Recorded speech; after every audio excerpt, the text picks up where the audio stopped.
향아나, 나 오늘 좀 쉴 수 있을까? 왜, 갑자기 무슨 일이라도 있어? 아니, 그게 아니라, 언니 납골당에 좀 가봐야 할 것 같아서. 언니 납골당? 너 거기 안 간지 10년은 됐잖아. 근데 간밤에 꿈에 언니가 보이지 뭐야? 평생 한 번을 꿈에도 안 찾아오더니 아무래도 오늘은 꼭 가봐야지 싶어서. 꿈에? 아우, 참 별일도 다 있다. 그럼 안 가볼 수가 없지. 가게는 향연이 부르면 되니까 너무 걱정하지 말고 잘 다녀와. 고마워. 죽은 언니가 꿈에 나온 어느 날이었습니다. 아는 언니가 하는 백반집에서 8년을 일했지만 그런 일은 처음이었어요. 당일 오전 출근 시간을 코앞에 두고 갑자기 일을 쉬겠다니요. 여간에선 그러고 싶지 않았는데 간밤의 꿈이 너무 마음에 걸리더라고요. 언니가 그렇게 허무하게 가버린 게 20년 전인데 처음 있는 일이었어요. 미수가 나 좀 보러 와줘. 딱 죽기 며칠 전 모습과 같았어요. 꿈에 나오려거든 좀 건강하고 행복한 얼굴로 좀 찾아올 것이지. 아팠을 때 생각나게 헬스케진 얼굴로 찾아와서 마음이 너무 좋지 않았습니다. 그렇게 한 번만 좀 찾아와 달라 변명도 하고 사과도 할 수 있는 기회라도 달라고 빌었는데도 한 번을 보이지 않던 언니였어요. 저는 언니한테 죄인이거든요.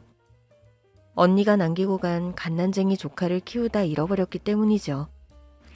벌써 10년이 된 일이었지만 잊힐 수도 없고 잊어선 안 될 죄였죠. 엄마, 다녀오겠습니다. 엄마, 오늘 저녁에 떡볶이 만들어주기로 한 거 잊지 마. 알았어. 삶은 달걀 넣어서. 맞지? 오예. 떡볶이 한 그릇에도 세상을 다 가진 듯 기뻐하는 딸을 보니 전 언니가 더 사무치게 그리웠습니다. 그리고 죄책감은 몸 구석부터 켜켜이 쌓여 숨이 막힐 지경이었죠. 언니. 내가 언니 딸 잃어버리고 내 딸을 보고 웃네 웃어. 나는 사람도 아니지. 사람도 아니야. 회한에 젖은 혼잣말이 절로 나왔어요.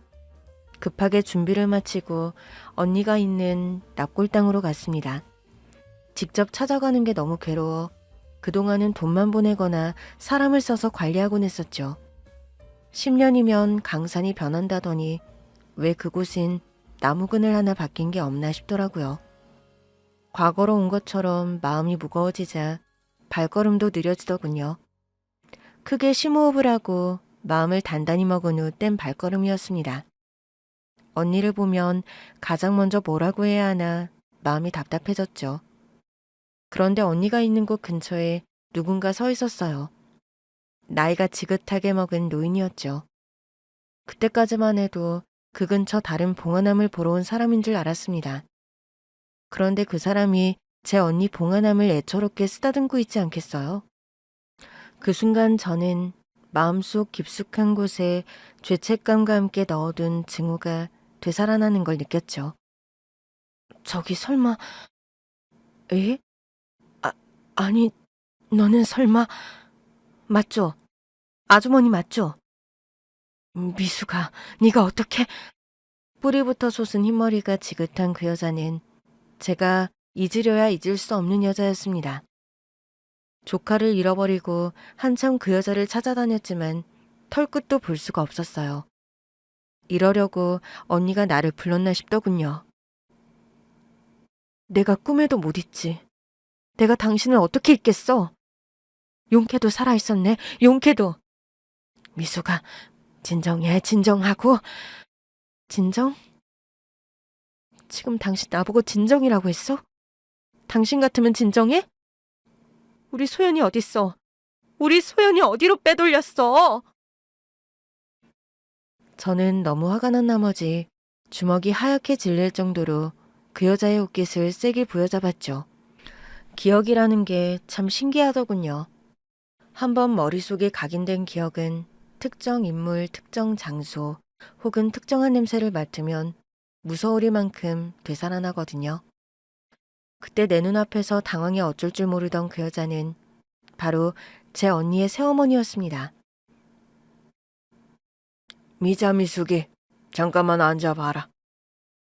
무슨 일인데요? 어느 날 부모님은 아주 심각한 표정으로 저희 자매를 불렀습니다. 네 식구가 한자리에 모이는 게 드문 일은 아니었어요. 아침 저녁으로 밥을 먹을 때마다 동그란 상을 펴놓고 마주 앉아 식사를 하는 걸요. 그런데 식사가 아닌 용무가 있어 가족을 모여 앉히는 것은 굉장히 어색하더라고요. 아버지께서는 생전 그런 이야기로 저희 자매를 부르신 적이 없으니까요. 사실 저희 자매는 어느 정도 예상을 하고 있긴 했었습니다. 몇 달 전부터 종이장 같은 얇은 벽 너머에서 다투던 부모님의 목소리를 듣고 있었으니까요. 앞으로 미숙이는 엄마랑 외갓집으로 가서 살 거다. 네? 아버지, 그게 무슨 말이에요? 저랑 엄마만요? 그래, 미자는 여기 아빠랑 남을 거야. 아버지, 그게 무슨 의미예요? 엄마랑 미숙이는 외갓집에 가서 살고 저는 아버지랑 할아버지 할머니랑 함께 산다는 거예요? 그 말은 설마... 그렇게 됐다. 어른들 일이니 그 이상은 너희가 관여할 일이 아니야. 그저 어른들 결정에 조용히 따르면 된다. 그런 법이 어딨어요. 자식은 그저 부모가 하라는 대로만 해야 해요? 저 미숙이랑 헤어져 살기 싫어요. 갈 테면 저도 갈 거고 남을 테면 미숙이도 함께 남아야 해요. 엄마도 마찬가지고요. 아버지, 저희가 더 잘할게요. 공부도 열심히 하고 집안일도 더 잘 도울게요. 제발 헤어지지 마세요. 네? 자매가 쌍으로 눈물바람을 하며 부모님을 설득했지만 소용없는 일이었어요. 두 분은 이미 결심이 섰고 어린 저희가 뒤집을 수 있는 결과는 아무것도 없었으니까요. 그래도 마음이 무거웠는지 아버지는 연신 줄담배를 피워댔고 어머니는 그 모습에 또 진저리를 치며 방문을 차고 나가버렸습니다. 두 분은 자주 다투셨었어요. 그래도 이혼이 흔한 시대는 아니었는데 저희 어머니는 다른 집 엄마들처럼 참고 살지 않았습니다. 아버지가 매일같이 술 냄새를 풍기며 집에 돌아오는 것도, 방 안에서 담배를 피우는 것도, 지긋지긋한 할머니의 시집살이에 대처해주지 못하는 것도, 그저 하나부터 열까지 전부 불만이었으니까요. 저희 의견은 하나도 중요하지 않았어요. 이미 언니는 아버지와 살기로 하고 저는 어머니와 살기로 되어 있었으니까요. 언니, 학교에서 보자. 자주 놀러 올게. 미숙아, 언니가 내일 일찍 외할머니 집으로 갈게. 언니랑 같이 학교 가. 알았지? 그나마 다행이라면 다행인 건 친가와 외가가 그렇게 멀지 않았다는 것이었습니다. 사실 친가는 담장 하나를 두고 바로 옆집이었고 외가는 걸어서 30분 거리의 마을이었어요. 전학을 하는 것도 아니고 만날 수 없는 먼 동네로 이사를 가는 것도 아니었죠. 그래서 저희는 매일 만나서 등하교를 했습니다. 학교에 가려면 외갓집이 있는 저희 동네를 살짝 돌아서 가야 했는데도 언니는 매일 평소보다 이른 새벽부터 방문을 두드렸어요. 미숙아, 얼른 일어나 학교 가자. 미자 왔냐? 얼른 숟가락 놔라. 네, 할머니. 엄마는요? 일찍 일 나갔다. 무슨 놈의 일을 새벽같이 하는지. 아주 일 못해 죽은 귀신에라도 쓰인 것처럼 그 일을 하더라. 허리도 안 좋으면서 무슨 일을 그렇게 한대요? 미수가 얼른 일어나서 얼굴부터 닦아. 할머니랑 같이 밥 먹자. 이른 새벽에 와 자고 있는 저를 깨우고 외할머니와 함께 아침 밥상을 차려 먹는 것. 그게 언니의 하루 시작이었습니다. 늘 살림만 하던 엄마는 아버지와 이혼 후 일을 하느라 바빴어요. 무슨 일을 하는지는 외할머니에게도 저에게도 알려주지 않았죠. 그래서 언니는 매일같이 집에 오는데도 엄마를 보는 날이 별로 없었습니다.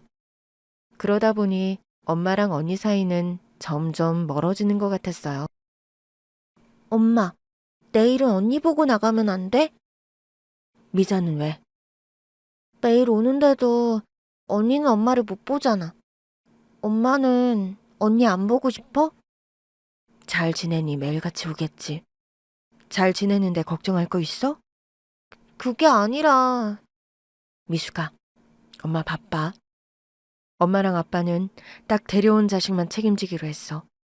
엄마는 너 하나 제대로 키우려면 지금 안간힘을 다해야 해. 넌 아직 어려서 모르겠지만 여자는 이혼해 나가는 순간 얕보이기 쉬워. 그래서 엄마는 매일같이 안간힘을 다해 살고 있어. 그렇다고 미자가 내 딸이 아닌 건 아니야. 단지 미자는 아빠한테 믿고 맡긴 것뿐이지. 그때는 엄마가 그렇다고 하니 그런 줄만 알았습니다. 그런데 애를 낳고 보니 그렇다고 얼굴 한번 볼 새가 없이 바빴을까 싶어요. 하루라도 안 보면 일이 손에 잡히지 않을 지경인데요. 그래도 엄마고 자식인데 무슨 일이라도 있을까 했습니다. 그런데 아버지가 이혼한 지 6개월 만에 재혼하게 되면서 분위기가 미묘하게 바뀐 거예요. 엄마, 미자 아빠 여자들이었다들? 뭐 참말로 아유 그럴 줄은 알았지만 다른 여자들이었다고 하니 진짜 너의 자식 된 것 같네. 너 뭐하러 그런 소식을 귀에 담고 다녀 모르는 채 하지? 들리는데 어떻게 안 들어? 어떤 여자 속을 뒤집어 놓으려고 또 여자를 들였는지. 하여간 남자라는 족속들은 그냥 여자가 없으면 하루를 못 살지 하루를. 미숙이 너 이제 그 집에 가지 마라. 왜? 언니 보러 가야 해. 미자 보고 오라고 하면 되지. 이제 그 집 안주인 바뀌어서 너 온다고 해도 안 반겨. 이러다 미자까지 책임져야 하는 거 아닌가 몰라. 차라리 연서방한테 돈이나 받고 미자까지 데려오지 그래. 계모 밑에서 키우느니 차라리 미숙이랑 같이 키우는 게 낫지. 미자 내년이면 17인데 고등학교 보낼 생각하지 말고 공장 보내면 되고. 미자 아빠가 가만히 있게. 자기 국민학교까지밖에 못 나온 서름 자식한테 안 물려준다던 양반인데 미자 대학까지 보낼 생각이랬어. 대학은 무슨 기집애 대학 보내 뭐 온다고. 엄마와 외할머니는 아버지의 재혼이 우리 사이를 갈라놓을 거라고 했습니다. 언니의 새어머니가 안 된다고 하면 더는 언니가 저를 만나러 오지도 못할 거라고 했어요. 저는 그게 너무 싫었습니다. 부모님이야 서로가 싫어서 헤어져 산다지만 저희는 무슨 죄로 떨어져 살아야 하나요? 그것까지 어른들 결정에 따르기엔 저희 자매 우애가 남달랐죠. 언니 새어머니 생긴다는 게 정말이야? 어제 아버지가 데려와서 할머니 할아버지한테 인사시켰어. 그럼 우린 어떡해? 엄마가 그러는데 이제 언니 새어머니가 안 된다고 하면 우린 만날 수도 없을 거래.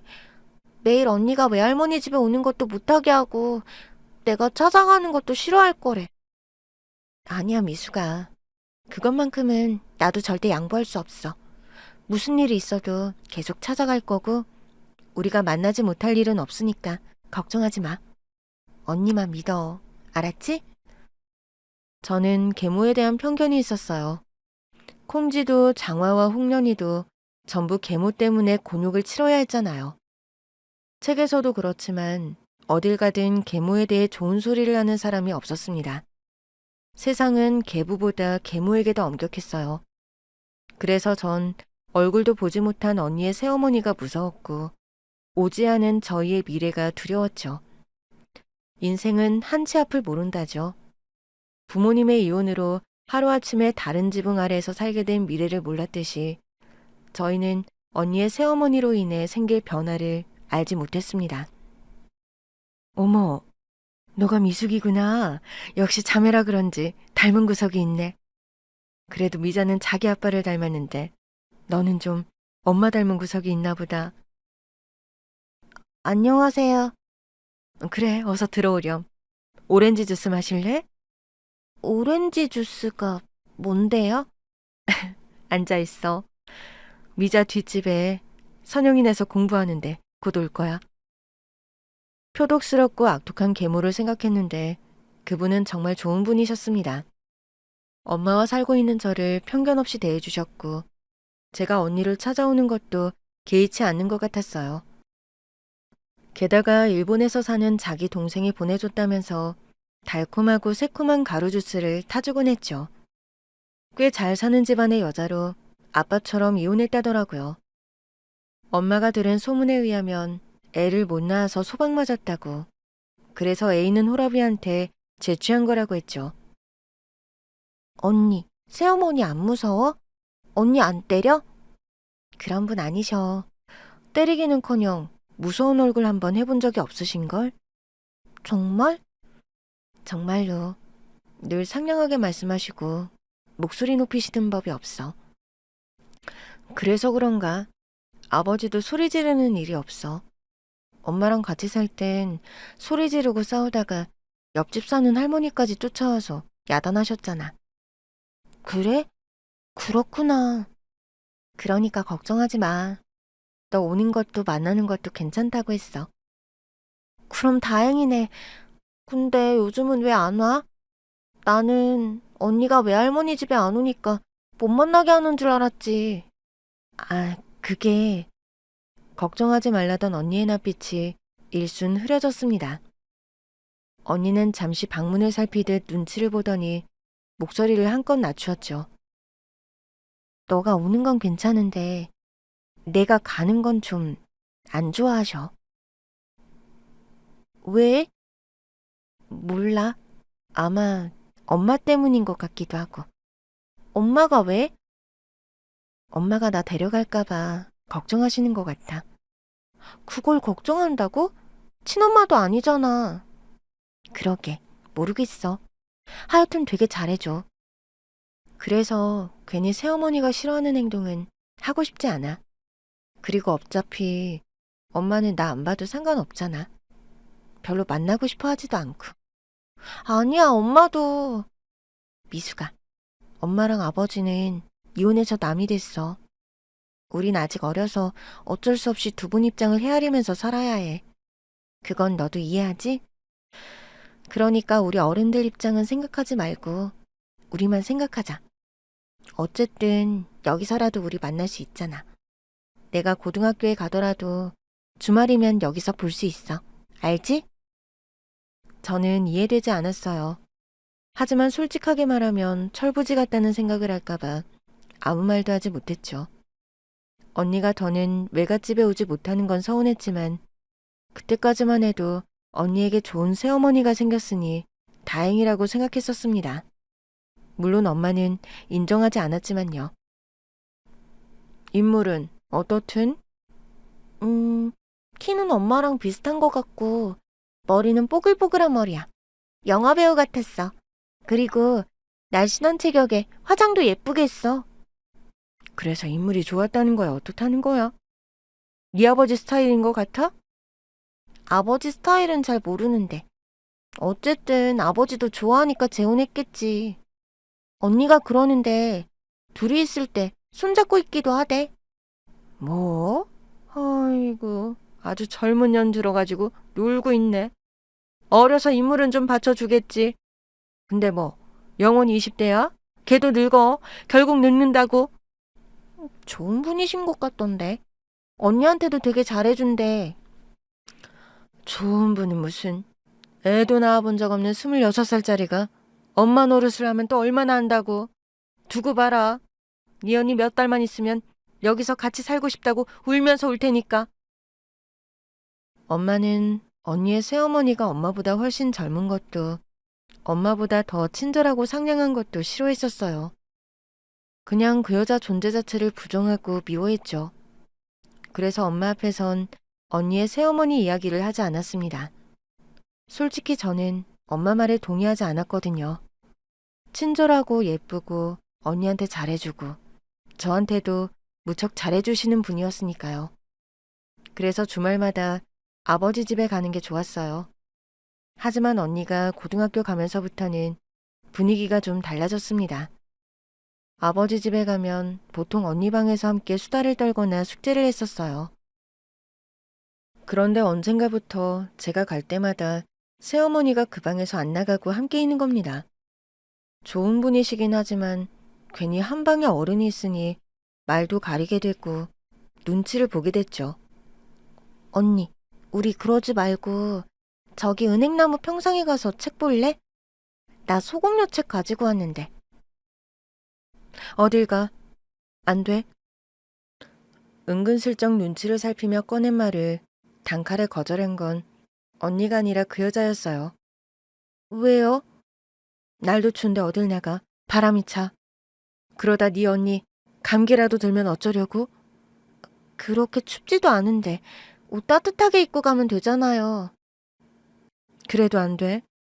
그리고 곧 날 저물 텐데 위험하게 나가긴 어딜 나가? 뭐가 위험한데요? 저희 어렸을 때부터 자주 놀던 곳이에요.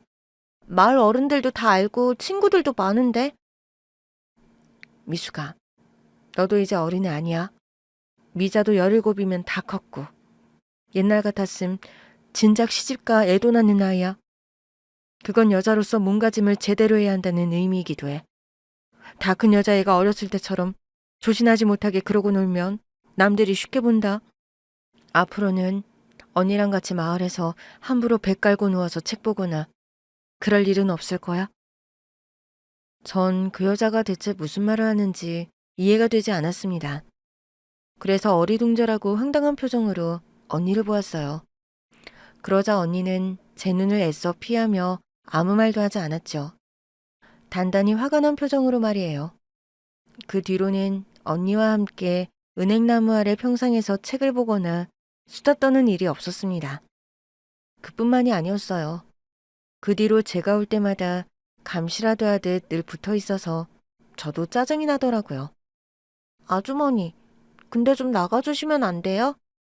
왜? 내가 있으면 못할 말이라도 있는 거니? 그냥 불편해서 그래요. 할 말도 없으시면서 굳이 왜 이 방에서 바느질을 하시는 거예요? 너네 무슨 이야기 하나 궁금해서 그렇다. 여긴 내 집이고 네 언니 집이야. 미숙이 네가 불편하면 집으로 돌아가면 되겠네. 그럼 언니랑 갈게요. 그건 절대 안 되지.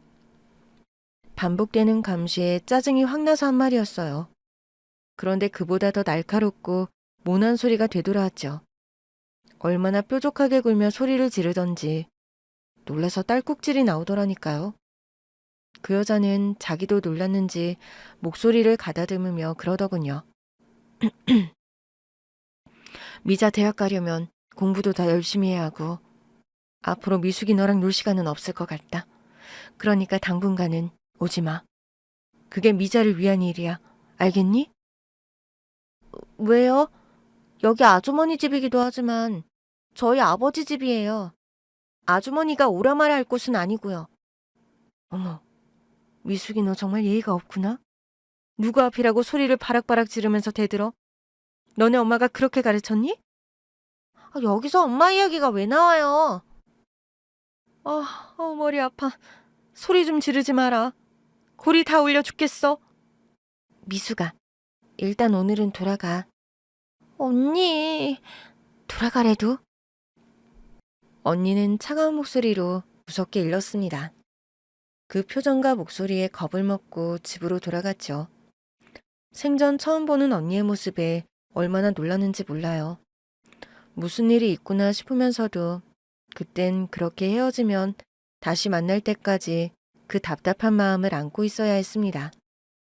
저희 집도 아버지 집도 전화가 없었고 행여 있었다고 한들 고작 그런 이유로 통화를 하게 하진 않았을 거예요.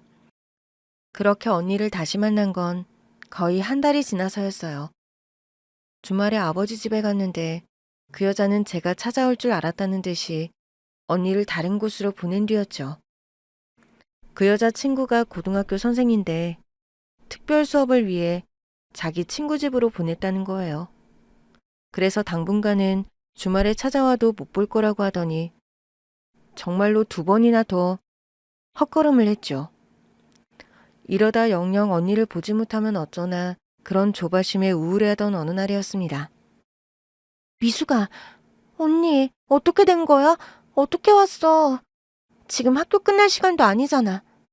그냥 너 보고 싶어서 왔지. 너무 오랜만이지. 응, 나 주말마다 아버지 집에 갔었어. 근데 언니 수업 갔다고. 어머니 친구분이 영어 교사시라서 수업해 주신다고 간 거였어. 그렇다고 어떻게 한 번에 못 만나게 하냐? 좋은 분이라더니 순 엉터리야. 하나도 안 좋은 분이야. 처음엔 안 그랬는데 왜 그러는 거래? 모르겠어. 좋은 분인 건 맞아. 미숙이 네가 오해하진 않았으면 좋겠어. 우리 둘이 만나지도 못하게 하는데 뭐가 좋은 분이야. 그게 다 나 때문에 그래. 언니 때문이라고? 왜? 나를 너무 사랑해서 그렇대. 사랑? 그게 무슨 엉뚱한 소리야. 사랑이라니. 그 아줌마가 언니를 사랑한다고? 황당한 제 표정만큼이나 언니 표정도 복잡해 보였습니다. 언니는 집으로 향하는 길에서 내내 말이 없었어요. 무슨 말을 해야 할지 몰라 계속 말을 고르고 있는 것 같기도 했죠. 멀리 굴뚝령이가 보일 쯤 언니가 그러더라고요. 어렵게 가진 아이를 잃었대. 수술하면서 죽다 살아났는데 병원에서는 더는 아이를 가질 수 없다고 하더래. 그건 들었어. 그래서 그 집에서 소방 맞아 이혼당했다고. 그래서 그런가 봐. 아빠가 좋아서 재혼을 결심한 게 아니라 나 때문에 재혼을 결심했대. 더 어린 딸이었으면 좋았을 텐데 싶다가도 딸이 생겼다니까 너무 좋아서 그래서 결혼한 거라고. 정말로 언니 때문에 재혼했단 말이야? 처음엔 나도 믿기지가 않았는데 지내다 보니까 정말이구나 싶더라. 어머니한테 일순이는 항상 아버지도 할머니도 할아버지도 아닌 나거든. 그때 언니 이야기를 듣고 무슨 말을 어떻게 해야 할지 모르겠더군요. 솔직히 완전히 이해가 되는 것도 아니었고요. 물론 계모에게도 사랑이 있을 수는 있지만 그때 저희는 친부모님에게도 그런 사랑을 받아본 적이 없어요. 자식에게 가장 큰 사랑을 줄 수 있는 건 부모뿐이라는 편견을 가진 제 머리로는 도저히 이해가 되지 않는 사랑의 형태였죠. 그래서 내가 친엄마랑 같이 살겠다고 할까봐 그게 제일 걱정이신 분이야. 난 그럴 생각이 없다고 했는데도 도저히 안심이 안 되나 봐. 그래서 못 가게 하는 거고. 그리고 너랑 자꾸 만나면 너랑 같이 살고 싶어 하게 될까봐 그래서 너도 못 만나게 하는 거야. 말도 안 돼. 언니가 아니라고 했는데 왜 자기 멋대로 생각하는 거야? 그래서 좀 혼란스러워. 날 생각해주고 날 사랑해주시는 건 맞는데 이상하게 난 그 마음이 마냥 좋지만은 않아. 불편하기도 하고. 언니, 오늘 엄마 집으로 가자. 그런 기분으로 집에 가고 싶어? 오랜만에 가서 할머니가 구워주는 민어 반찬에다 밥 먹자. 할머니가 언니 얼마나 보고 싶어 하는데. 그날 저는 언니를 데리고 집에 가는 게 아니었어요. 집에 가기 싫어서 절 따라온 건 언니였지만 그게 그렇게 큰일이 될 줄은 꿈에도 몰랐죠. 외할머니는 오랜만에 만나게 된 언니를 크게 반기며 오랜만에 고기를 끊어다 국을 끓이셨습니다. 때마침 엄마도 일을 마치고 돌아와 만났고 모처럼 넷이서 한자리에 모여 저녁을 먹었죠. 미자 너 그 새엄마가 잘해준다더니 얼굴에 살이 오르긴 했네. 잘해주세요. 근데 표정은 왜 그래? 뭐 남 몰래 구박이라도 해? 아니요. 그런 건 전혀 아니에요. 구박이 아니라 너무 사랑을 줘서 문제래. 뭐 사랑? 미숙이 네가 사랑을 아니? 그래서 나도 그게 뭐냐고 물었지. 근데 그 아줌마가 언니를 너무 사랑한대. 엄마, 그게 말이 돼? 그 아줌마는 언니를 낳은 것도 아니고 계모인데 어떻게 엄마보다 언니를 더 사랑해? 그때 엄마가 지은 그 미묘한 표정의 의미를 몰랐습니다. 그저 화가 좀 났나 싶었어요. 그런데 아이를 낳고 나니 그 복잡 미묘한 엄마의 심정이 가늠이 되기도 하더군요. 잠시 말을 고르던 엄마가 입을 떼고 뭔가 말을 하려고 할 때였습니다. 갑자기 문 밖에서 소란이 일어났어요. 연미자야, 연미자, 너 거기 있어? 아버지 목소리였어요. 어머니와 이혼 전에도 걸어서 30분 거리의 처가에 머리카락도 안 비추던 사람이었죠. 그러니 외할머니부터 놀라 버선발로 문을 열고 나가신 거예요. 아이고, 이게 누구야? 연서방 아니야. 그런데 문을 열고 보니 아버지 말고 또 한 사람이 보였습니다. 그 뒤로 눈물범벅이 된 언니의 새어머니가 발을 동동 구르고 있더라고요. 그리고 언니가 집안에 있다는 걸 확인하고선 두 팔을 뻗어 마당으로 들어서는데 다리에 힘이 풀렸는지 그대로 주저앉아 펑펑 우는 거예요. 얼마나 서럽게 울던지 누가 보면 큰일이라도 난 줄 알았을 겁니다. 너 왜 여기 있어? 너 대체 왜 말도 없이 여기 있는 거냐고? 오랜만에 미숙이 만나서 할머니 밥 먹고 싶어서 온 거예요. 그럼 말을 해야지. 말도 안 하고 학교에서 수업도 듣다 말고 나가버리면 어떡해? 집에서 걱정할 사람은 생각도 안 하는 거야? 죄송합니다. 거기까진 미처 생각하지 못했어요. 아버지는 허리춤에 손을 얹고 씩씩거렸습니다. 그건 언니가 잘못한 건 맞았어요. 저희가 미처 그 부분을 진지하게 생각하지 못했죠. 더군다나 언니를 지독히도 사랑해 문제가 되는 그 여자가 있었으니 더 진지하게 생각했어야 했어요. 그 여자는 쉽사리 눈물을 멈추지 못했습니다. 꺽꺽거리며 숨도 제대로 쉬지 못하고 우는 걸 보고 있자니 안쓰럽기도 하면서 당황스럽더라고요. 저나 할머니는 그 마음을 대놓고 표현하지 못했는데 엄마가 보다 못해 한 소리 한 거예요. 참나, 누가 보면 내가 애 납치라도 한 줄 알겠네. 이봐요, 너무 억지스럽지 않아요? 누가 보면 그쪽이 친엄마인 줄 알겠네. 미자 외갓집 온 거예요, 외갓집. 남의 집 가서 밥 빌어 먹는 거 아니고 외할머니 친엄마 있는 집에 온 거라고요. 예? 당신 그 입 다물지 못해? 얼씨구 아주 팔불출 납셨네. 천하의 연명저기가 여자를 다 감쌀 줄을 알아? 미자, 너 엄마 부축 좀 해드려. 빨리 가게. 아버지는 더는 상종하고 싶지 않다는 듯 엄마 말을 무시했어요. 그래서 엄마가 어깃장을 놓고 싶었는지도 모릅니다. 갑자기 엄마가 언니 팔을 딱 잡고 놓아주지 않는 거예요. 미자 놓고 가. 이제부터 미자, 미숙이랑 같이 키울 거야. 안 돼요. 가장 먼저 반응한 건 그 여자였습니다. 갑자기 겁에 질린 표정으로 소리를 빽 지르는데 일단 던지고 본 엄마도 움찔할 정도였어요. 그 여자는 퉁퉁 붓고 붉어진 눈으로 고개를 내저었죠. 안 돼요. 미자 내 딸이에요. 내가 정말 애지중지 키웠어요. 앞으로도 그럴 거고요. 이봐요. 미자는 내가 네 배 아파서 낳은 첫째 딸이에요. 왜 계모가 자꾸 친모 행세를 하실까? 내 딸 잘 키워준 건 고마운데 자꾸 선을 넘네 그쪽이. 미숙 엄마. 미숙 엄마는 미숙이 있잖아요. 저는 미자마저 없으면 아무도 없어요. 미자. 내가 낳은 건 아니지만 내가 낳은 자식 이상으로 키우고 있어요. 금이야 오기야. 단 한순간도 내가 낳은 자식이 아니라고 생각해 본 적이 없다고요. 그래서 문제지. 그래서. 애가 숨도 못 쉬고 여기까지 온 건 안 보여요? 네? 이래서 애는 애를 낳아본 사람이 키워야지. 애도 못 낳는 사람이 애를 어떻게 키운다고? 그 입 닥치지 못해? 그때였어요. 잠자코 듣고 있던 아버지가 나서서 어머니 뺨을 때렸죠.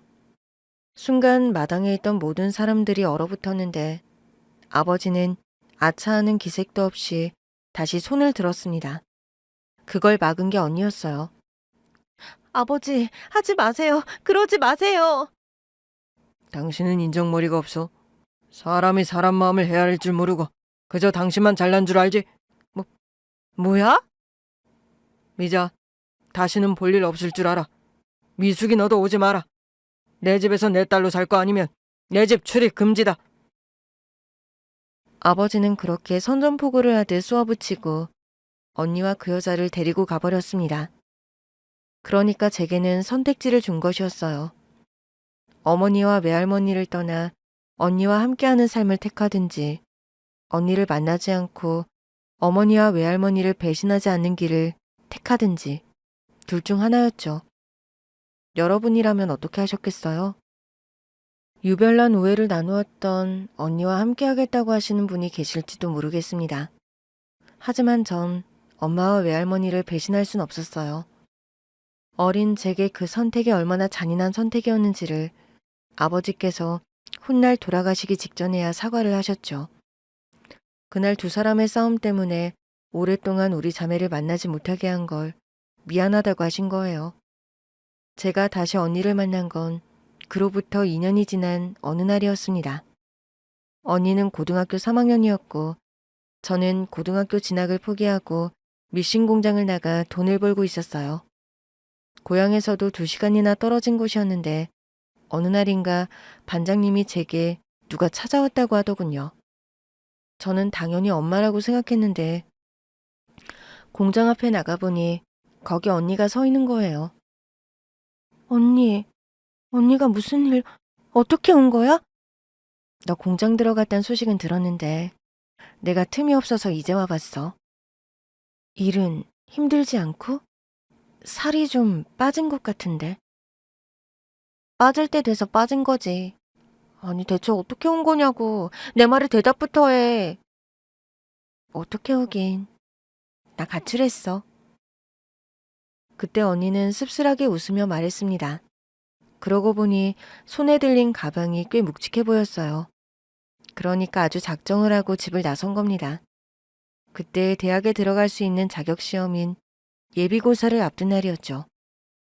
뭐 어쩌려고. 언니 그 시험 아니야? 나 그냥 너처럼 여기 공장에서 일할까 봐. 대학 나와서 뭐해.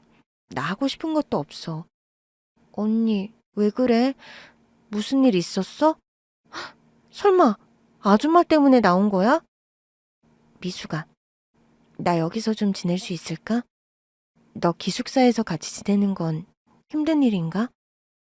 하루 이틀이야. 사감님한테 부탁드리면 될 것 같긴 한데 언제까지 있으려고. 아버지나 그 아줌마가 가만히 있겠어? 가만히 안 있으면 뭐. 나도 몇 달 후면 성인이야. 뭘 어쩌겠어. 내가 싫다는데. 가자. 너 어떻게 지내는지 궁금했어. 우리 못한 이야기 너무 많잖아. 정작 시험을 앞둔 언니는 퇴원했고 저만 조바심이 나더군요. 만나지 못하고 산 시간이 길었지만 소식이야 엄마의 소식통을 통해 전해 듣고는 있었어요. 우등생이 됐다더라. 마을에서 서울대생이 나올 것 같다. 그런 말이 바람을 통해 이 마을 저 마을로 퍼졌으니까요. 전 언니가 잘 되길 바랐습니다. 비록 그 아줌마의 사랑이 좀 버겁더라도 언니가 하고자 하는 일이 있다면 뭐든 했으면 싶었어요. 만약 돈이 부족하다면 제가 번 돈으로 학비를 댈 생각도 있었고요. 하지만 언니는 텅 빈 껍데기 같았습니다. 제가 어떻게 사는지 궁금해서 왔다더니 멍하게 앉아있는 시간이 많았어요. 언니 무슨 일이야? 무슨 일이 있었길래 가출을 해? 미수가, 나 되게 나쁜 년이겠지? 어? 친자식도 아닌데 애지중지. 17을 7살 어르듯 키우면서 애써주셨는데 그런 분 때문에 속상하다 힘들다고 하는 거 너무 배은망덕한 일이잖아. 그건 그럴 수 있다고 생각해.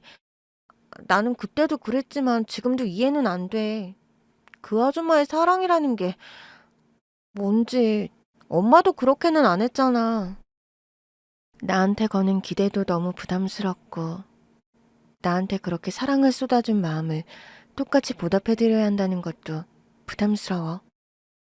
그래도 대학 가면 좀 나아질 줄 알았어. 적어도 같이 사는 일은 없을 테니까. 그런데 같이 살자더라. 대학 가서. 뭐? 아버지랑 같이 살기 싫대. 아버지 때문에 같이 사는 게 아니라 나 때문에 같이 살았대. 그래서 두 분 크게 싸우셨어. 아버지도 그럴 거면 나가버리라고 하고 어머니는 나보고 같이 나가자고 하고 그래서 나온 거야. 그래서. 언니는 그날 많이 울었어요. 그 버거운 마음, 그 여자의 맹목적인 마음을 그냥 외면하기엔 언니가 너무 착했죠. 그뿐만이 아니었습니다. 친구를 만나지도 못하게 하고 늘 보이는 곳에만 있으라고 했대요. 자기가 불안한 날이면 학교 앞에서 기다리기도 하고 또 어느 날은 자고 있다가 기척에 눈을 뜨면 그냥 빤히 쳐다보고 있기도 하고요. 언니는 돌아가고 싶지 않다고 했어요. 하지만 전 언니 대학 시험은 보게 하고 싶어서 고민 끝에 엄마한테 연락을 드렸죠. 결국 엄마가 와서 언니를 데려갔고 그 후 고향에선 한바탕 소동이 있었습니다. 아버지가 그 여자와 이혼하게 된 거였어요. 알고 보니 언니 문제로 두 사람이 싸움이 잦아졌는데 아버지가 생각하기에도 언니를 대하는 그 여자의 태도가 상식 밖이더래요. 당사자는 전혀 원하지 않는 양육권으로 싸움이 시작됐지만 엄밀히 말해 그 여자는 권한이 없었습니다. 결국 아버지께서 엄마에게 힘을 실어주면서 언니는 대학에 들어가기 전까지 엄마와 지내게 됐고요.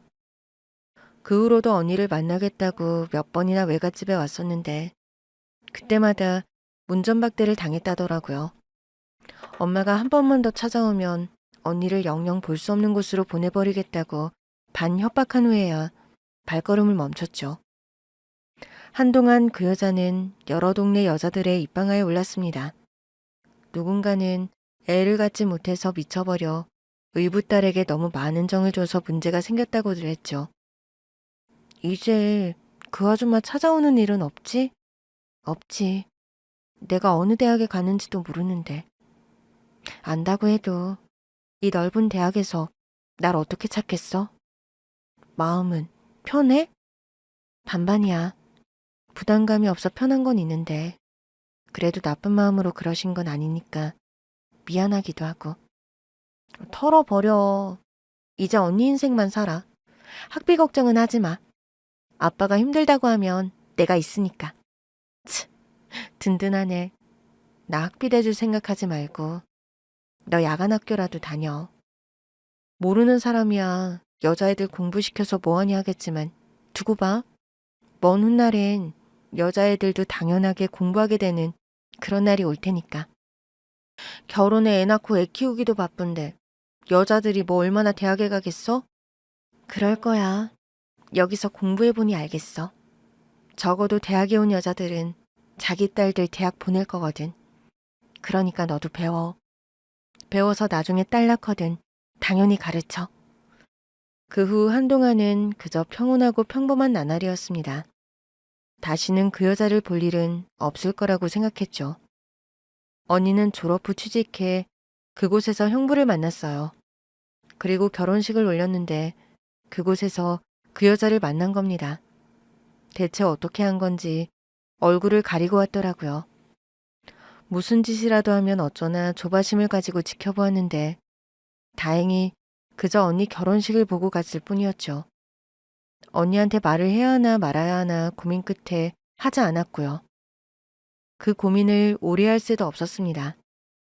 언니가 결혼 후 3개월 만에 아이를 가졌는데 그 후 몸이 하도 안 좋아 병원에 갔다가 암 선고를 받았거든요. 그 여자 존재에 대해 신경 쓸 겨를이 없었던 거예요. 미수가 만약에 말이야. 아 진짜 듣기 싫어. 그놈의 만약에. 뭘 자꾸 만약을 생각해. 만약은 없어? 언니도 살고 뱃속에 아이도 살고 그냥 다 사는 일밖에 없다고. 왜 자꾸 사람 속상하게 생각하기 싫은 일을 생각하게 만들어. 언니는 자꾸 세상에서 사라질 생각만 하는 것 같았습니다. 그래서 듣고 싶지 않았어요. 그놈의 가정, 만약에, 어쩌면 그딴 소리를 들으면 정말로 그 일이 일어나 버릴 것만 같았거든요. 만약 그때 제가 참고 언니 말을 들었더라면 그럼 좀 뭔가 달라졌을까? 나중에 그런 후회가 들긴 했습니다. 형부는 무릎을 꿇고 아이를 포기하자고 빌었어요. 아이는 다시 가질 수 있다면서요. 하지만 언니 생각은 달랐습니다. 어쩌면 그 여자를 떠올렸던 걸지도 몰라요. 애써 가진 아이를 잃고 영영 아이를 갖지 못한 몸이 되어버린 후 남의 아이에게 집착하게 된 그 여자를요. 그래서 언니는 끝까지 아이를 포기하지 않았습니다. 그 아이를 지키느라 자기 목숨이 위험했는데도요. 결국 언니는 아이를 낳고 버티지 못했어요. 미자야. 아유, 안 돼. 눈 떠봐, 미자야. 언니, 이렇게 가지 마. 제발 이렇게 가면 안 돼. 그렇게 애써 살리고 싶었던 제 자식을 품에 한번 안아보지도 못하고 그렇게 허무하게 가버렸습니다. 하지만 슬퍼할 겨를이 없었어요. 형부가 아이를 포기하겠다고 한 겁니다. 형부, 그게 무슨 말이에요? 포기라뇨. 언니가 아이를 어떻게 지켰는데 이 아이 형부 아이예요. 형부 딸이라고요. 그래서 못 키우겠어. 저제, 나 도저히 이 애를 키울 자신이 없어. 애만 아니었어도, 이 애만 아니었어도 피자 그렇게 죽을 일 없었잖아. 그게 어떻게 아이 탓이에요. 언니가 들으면 울어요. 미안해, 저제. 피자가 하늘에서 원망한데도 어쩔 수가 없어. 난 도저히 이 애를 사랑으로 키울 자신이 없어. 형부! 그건 누구도 예상하지 못했던 일이었어요. 아무리 설득해도 형부 생각은 확고했고 사돈 어르신 쪽에서도 형부의 뜻에 따르겠다고 하더군요. 차라리 아들이면 생각이라도 해봤을 거다. 그런 말까지 들었어요. 그래서 결국 아이를 제가 키운 겁니다. 적어도 언니를 생각하면 호적에만이라도 올려달라고 사정사정해서요. 그렇게 키운 세월이 10년이었어요. 엄마도 아버지도 일찍 돌아가시면서 온전히 제가 조카의 엄마가 되어 키웠죠. 그런데 언니의 기일인 어느 날이었어요. 처음부터 납골당에 둔 게 아니라 매장에서 기일이면 고향에 있는 언니 묘를 찾아갔다 오는 길이었어요. 버스터미널에서 잠시 표를 끊기 위해 한눈을 판 사이 갑자기 아이가 사라진 겁니다.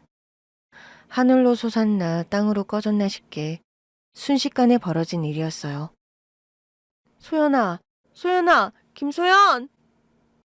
당시 사람이 많이 모이는 버스터미널이나 시장에서 아이가 사라지는 일은 드문 일이 아니었어요.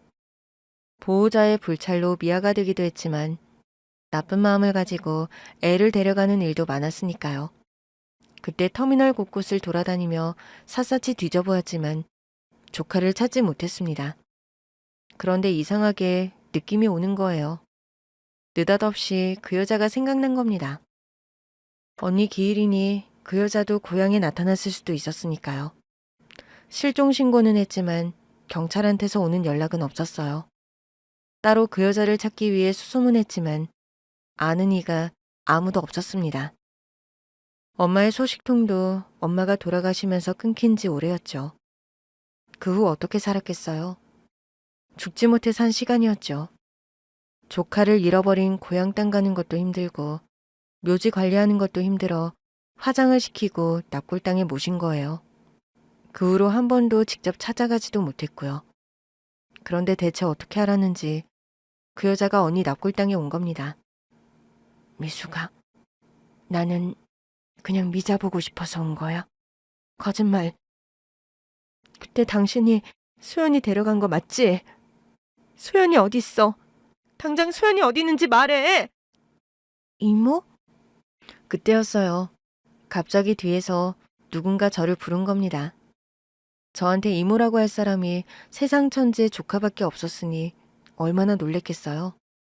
등골이 다 오싹할 지경으로 놀랐죠. 소연이니? 너 정말 소연이야? 이모. 어느새 훌쩍 자라 대학생이 된 조카가 서 있더군요. 믿기지 않았어요. 사실 그 여자가 데려갔을 거란 확신이 있으면서도 반은 그냥 현실에서 도피하고 싶은 심정이었거든요. 그 여자도 더는 둘러대기 힘들다고 생각했는지 제 시선을 외면하더군요. 전 그 여자를 두고 조카와 따로 이야기를 했어요.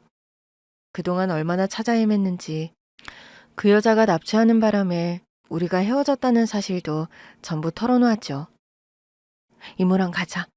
이모랑 같이 살아. 학교는 다니고 있어? 학비 걱정하지 마. 이모가 다 책임져. 아, 어쩐지 꿈자리가 이상하더라니. 언니가 이래서 와보라고 했나 보다. 이래서. 이모, 나 안 가. 뭐? 안 가다니. 왜 안 가? 저 여자 남이야. 친할머니도 아니라고. 저 여자는 그저 그렇게 이야기하지 마. 소연아, 할머니 나 힘들게 키우셨어. 한 번도 나한테 부끄러운 짓 한 적 없어.